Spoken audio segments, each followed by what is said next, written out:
पूजा पाठ, धर्म कर्म, अध्यात्म, रामायण, गीता, भागवत स्तोत्रों के मूल पाठ को श्रवण करने के लिए जुड़े हमारे इस चैनल से। नमस्कार मित्रों, स्वागतम। 10 महाविद्या साधना के क्रम में आज 9वीं महाविद्या देवी माँ मातंगी के स्तोत्र, मंत्र, कवच और उनके साधना की विशेष जो विधियां हैं जो केवल गुरुगम्य हैं उनको लेकर के आए हैं। आज महाविद्या में 10वीं महाविद्या की मातंगी महाविद्या के प्रयोग को आप जानेंगे। मतंग अर्थात भगवान शिव का नाम है। इनकी जो महाशक्ति है उन्हीं को मातंगी कहा गया है। मातंगी माँ के ध्यान में बताया गया है कि ये श्याम वर्णा है, चंद्रमा को मस्तक पर धारण किए हुए हैं और भगवती मातंगी त्रिनेत्रा है, रत्नमय सिंहासन पर आसीन है, नील कमल के समान कांति वाली हैं तथा राक्षसों के समूह के अरण्य को भस्म करने वाली हैं। इन्होंने अपनी 4 भुजाओं में पास, अंकुश, खेटक और खड़ग धारण किया है। ये असुरों को मोहित करने वाली एवं भक्तों को अभिष्ट फल देने वाली हैं। गृहस्थ जीवन को सुखी बनाने के लिए, पुरुषार्थ चतुष्टय की सिद्धि के लिए और वाग विलास में पारंगत होने के लिए माता मातंगी की साधना की जाती है। नारद पंचरात्र के 12वें अध्याय में शिव जी को चंडाल तथा शिवाजी को उच्छिष्ट चंडालिनी कहा गया है। इनका ही नाम मातंगी है। पुरा काल में मतंग नामक मुनि ने नाना वृक्षों से परिपूर्ण कदम्ब वन में सभी जीवों को बस में करने के लिए भगवती त्रिपुरा की प्रसन्नता के लिए कठोर तपस्या की थी। उस समय त्रिपुरा माता के नेत्र से उत्पन्न तेज से यह श्यामल नारी विग्रह का स्वरूप धारण किया। इन्हें राज मातंगनी कहा गया। यह दक्षिण तथा पश्चिम मानाय की देवी हैं और ब्रह्मयामल में इनके मतंग मुनि की कन्या इनको बताया गया है। 10 महाविद्याओं में मातंगी माँ की उपासना विशेष रूप से वाक सिद्धि के लिए की जाती है। अक्षवक्षे महादेवी मातंगी सर्वसिद्धिदम अस्या सेवन मात्रेण वाक सिद्धिर्लभते ध्रुवम।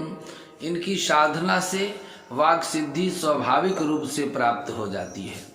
माँ मातंगी श्यामवर्ण परावाक बिंदु हैं। इनके त्रिनयन है, सूर्य, सोम और अग्नि 3 नेत्र हैं, 4 भुजाएं हैं, 4 वेद की। पास अविद्या है, अंकुश विद्या है, कर्म राशि दंड है, शब्द स्पर्श गुण कृपाण अर्थात पंचभूतात्मक सृष्टि की प्रकृति हैं। दुर्गा सप्तशती के 7वें अध्याय में भगवती मातंगी के ध्यान का वर्णन करते हुए कहा गया है कि वे रत्नमय सिंहासन पर बैठते हुए पढ़ते हुए तोते का मधुर शब्द सुन रही हैं। उनके शरीर का वर्ण श्याम है। वे अपना एक पैर कमल पर रखे हुए हैं, अपने मस्तक पर अर्धचंद्र धारण किए हुए हैं। ऐसी भगवती यह वाणी और संगीत की अधिष्ठात्री देवी कही जाती हैं, स्तंभन की देवी हैं और इनमें संपूर्ण ब्रह्मांड की शक्ति समावेश है। परास और मल्लिका के पुष्पों से युक्त बेल पत्रों की पूजा करने से व्यक्ति के अंदर आकर्षण और स्तंभन शक्ति का विकास होता है। वशीकरण में भी यह महाविद्या बहुत कारगर है, इसीलिए इनका नाम मातंगी हुआ। और भी इनके नाम हैं सुमुखी, लघुश्यामा, श्यामला, उच्छिष्ट चंडालिनी, महापिशाचिनी, उच्छिष्ट मातंगी, राज मातंगी, कर्ण मातंगी, चंड मातंगी, वस्य मातंगी, मातंगेश्वरी, ज्येष्ठ मातंगी, सरिकाम्बा, रत्नाम्बा मातंगी, वर्ताली मातंगी। इन नामों से ये प्रसिद्ध हैं। इनकी 8 शक्तियां हैं: रति, प्रीति, मनोभाव, क्रिया, सुधा, अनंग कुसुम, अनंग मदन और मदन लसा और मतंग। मतंग इनके भैरव हैं। बुद्धावतार से संबंधित हैं। वैशाख शुक्ल तृतीया तिथि इनकी प्रमुख तिथि है। श्री कुल की प्रथम देवी हैं। वायव्य कोण से है देवी, दक्षिण तथा पश्चिम की देवता हैं। इनका स्वभाव बहुत सौम्य है। सम्मोहन एवं वशीकरण और तंत्र विद्या पारंगत, संगीत तथा ललित कला से निपुण हैं। काला या गहरा इनका नीला रंग है। मोहिनी विद्या की अधिष्ठात्री हैं और इनके जो मंत्र हैं वो निम्नवत हैं। इनकी मंत्र की माला को जप करने के लिए स्फटिक की माला से 12 माला मंत्र जाप कर सकते हैं। मातंगी महाविद्या का मंत्र मातंगी साधक को ही प्रदान कर सकता है। अन्य किसी महाविद्या के साधक इनके मंत्र को प्रदान करने के अधिकारी नहीं है। स्वयं मंत्र लेकर जपने से महाविद्याओं के मंत्र सिद्ध नहीं होते हैं। अतः किसी भी मंत्र प्रयोग के पूर्व किसी सिद्ध मातंगी साधक से दीक्षा अवश्य लेनी चाहिए, तभी माँ मातंगी की साधना के लिए आप उद्धृत होते हैं। मातंगी महाविद्या की साधना विधि आप बिना गुरु बनाए ना करें। गुरु बनाकर अपने गुरु से सलाह लेकर इस साधना को करना चाहिए, क्योंकि बिना गुरु के की हुई साधना अपने जीवन में हानि भी ला सकती है। प्रथम मंत्र है उनका सबसे श्रेष्ठ जो बीज मंत्र है, ओम ह्रीं क्लीं हूं मातंगई फट स्वाहा। इस मंत्र का विनियोग है ओम अस्य श्री दक्षिणामूर्ति ऋषि विराट छंद है मातंगी देवता ह्रीं बीजम ह्रूं शक्ति क्लीं कीलकम सर्वेष्ट सिद्ध है जपे विनियोग। ये इनका विनियोग है और इस मंत्र का न्यास है ह्रां ह्रीं ह्रूं ह्रैं ह्रौं ह्रः। इससे हृदयान्यास करें। इस तरह से इस मंत्र का 11 माला नित्य जप करें। यह मुख्य बीज मंत्र है माँ का। दूसरा जो महामंत्र है वह है ओम ह्रीं ऐं भगवती मतंगेश्वरी श्रीं स्वाहा, अथवा इसका जो बड़ा रूप है ओम ह्रीं ह्रीं ह्रीं महामातंगी प्रचितिदायिनी लक्ष्मीदायिनी नमो नमः। आर्थिक स्थिति को मजबूत करने के लिए यह मंत्र सर्वश्रेष्ठ है। इसी तरह से ओम क्रीं ह्रीं मातंगी ह्रीं क्रीं स्वाहा, ये सभी सुखों की प्राप्ति का मंत्र है। अष्टाक्षर मंत्र है कामिनी रजनी स्वाहा। इनका विनियोग है अस्य श्री मंत्र से सम्मोहन ऋषि निवृत्त छंद है सर्व सम्मोहिनी देवता सम्मोहनार्थे जपे विनियोग। इस मंत्र का 20,000 जप करके मधुयुक्त मधुक पुष्पों से हवन करने पर अभिष्ट सिद्धि प्राप्त होती है।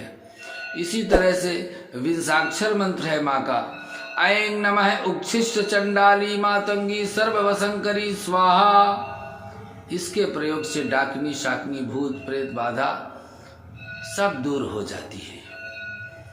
इसके बाद एकोनविंशाक्षर उच्छिष्ट मातंगी का और द्वात्री दशाक्षर मंत्र मातंगी माँ का प्रस्तुत है, सुने। ओम नमः उच्छिष्ट चंडाली मातंगी सर्वशंकरी स्वाहा। ओम ह्रीं ऐं श्रीं नमो भगवती उच्छिष्ट चंडाली श्री महामातंगेश्वरी सर्वजन बशंकरी स्वाहा। इस मंत्र का पुरस्चरण 10,000 का है। इसके बाद दशांश हवन करें। शहद व महुआ के पुष्पों से हवन करने पर वशीकरण सिद्ध होता है। मल्लिका के फूल से होम करने से योग सिद्धि होती है। वेल के पुष्पों से या वेलपत्र से हवन से राज्य प्राप्ति, पलाश के पत्ते व फूल से हवन में जन्म वशीकरण और गिलोय के हवन से रोगनाश और थोड़े से नीम के पत्ते व फूल से हवन करने पर जन वशीकरण होता है। टुकड़ों नीम के टुकड़ों से चावल से हवन धन प्राप्ति होती है। नीम के तेल से भीगे नमक से होम करने पर शत्रुनाश होता है। केले के फल के हवन से समस्त कामनाओं की सिद्धि होती है। खैर की लकड़ी के हवन से मधु मिलाकर भीगे हुए नमक के पुतले के दाहिने पैर की ओर हवन करे तो अग्नि में तपाने से शत्रु का नाश होता है। इसी तरह से सुमुखी मातंगी का प्रयोग है। इसमें 2 मंत्र हैं और इसमें सिर्फ ई की मात्रा का अंतर है, पर ऋषि दोनों के अलग अलग हैं। इनके फल दोनों के समान हैं। पहला मंत्र सुने। उच्छिष्ट चांडालिनी सुमुखी देवी पिशाचिनी ह्रीं ठह ठह ठह। इसके ऋषि अज हैं, छंद गायत्री हैं और देवता सुमुखी मातंगी हैं। देवी के विधि पूर्वक पूजन के बाद जूठे मुँह 8000 जप करने से ही इनका पुरस्करण हो जाता है। साधक को धन की विशेष प्राप्ति होती है। इसी तरह से इन्हीं का जो दूसरा मंत्र है, उच्छिष्ट चांडालिनी सुमुखी देवी महापिशाचिनी ह्रीं ठह ठह ठह, इसके ऋषि भैरव, छंद गायत्री और देवता सुमुखी मातंगी हैं। जानकारों के अनुसार देवी के विधि पूर्वक पूजन के बाद जूठे मुंह 10,000 जप करने से इसका पुरस्करण होता है और साधक को धन की प्राप्ति होती है। हवन विधि यह है कि दही मिश्रित पीली सरसों, चावल के हवन पर राजा मंत्री सभी बस में हो जाते हैं। बिल्ली के मांस से हवन करने पर शस्त्र का वशीकरण हो जाता है। बकरे के मांस के हवन से धन समृद्धि होती है। खीर से हवन से विद्या प्राप्ति होती है। मधु व घी से युक्त पान के पत्तों से हवन से महासमृद्धि की प्राप्ति होती है। कौवे एवं उल्लू के पंख के हवन से शत्रुओं का विद्वेषण होता है। इस तरह से यह प्रयोग अत्यंत ही सफलदायी है। कर्ण मातंगी की साधना इस तरह से है। ऐं नमः श्रीं मातंगी अमोघे सत्यवादिनी मम कर्णे अवतर अवतर सत्यम कथय हे ही श्री मातंगे नमः। इस मंत्र के पुरस्करण के लिए 8000 की संख्या में जप करें। लाल चंदन की व मूंगे की या रुद्राक्ष की माला से मंत्र जाप श्रेष्ठ है। हवन की भी आवश्यकता नहीं है। खीर को प्रसाद के रूप में माता को चढ़ाकर उससे हवन करना अतिरिक्त ताकत देगा। इससे साधक को माता कर्ण मातंगी भविष्य में घटने वाली शुभ अशुभ घटनाओं की जानकारी स्वप्न में देती है। इच्छुक साधक को माता के से प्रश्न का जवाब भी मिल जाता है। भक्ति पूर्वक एवं निष्काम साधना करने पर माता साधक का पथ प्रदर्शन भी करती है। इसी तरह से मातंगी का गायत्री मंत्र है। ओम सुखप्रियाय विद्महे श्री कामेश्वर धीमहि तन्नः श्यामा प्रचोदयात्। यह मातंगी माँ का गायत्री मंत्र है। जिसके घर में सदा क्लेश हो, पति पत्नी में मतभेद बढ़ गए हों, एक दूसरे की तरफ प्रेम से ना हो, तरक्की ना होती हो, या संतान गलत दिशा में भटक गई हो और रोज कोई न कोई अपशगुन होता हो, तो उन्हें किसी सिद्ध मातंगी साधक से मातंगी यंत्र विधि पूजन प्रतिष्ठित करवाकर अपने घर में स्थापित करना चाहिए और इसका नित्य पूजन करना चाहिए। इससे निश्चित उनकी मनोकामनाएं पूर्ण होती हैं। इस तरह से 10 महाविद्याओं में ये 9वीं महाविद्या के जो विशेष मंत्र है और इनका विशेष लाभ है, इनका पुरस्करण भी बहुत कम है। किसी जो मातंगी के साधक हों उनसे इन मंत्रों को लेकर प्रयोग करने से शीघ्र ही सफलता प्राप्त होती है। आज के लिए बस इतना ही। अगले भाग में पुनः आपके लिए मातंगी माँ के ध्यान, स्तोत्र और कवच का क्रम जारी रहेगा। नमस्कार।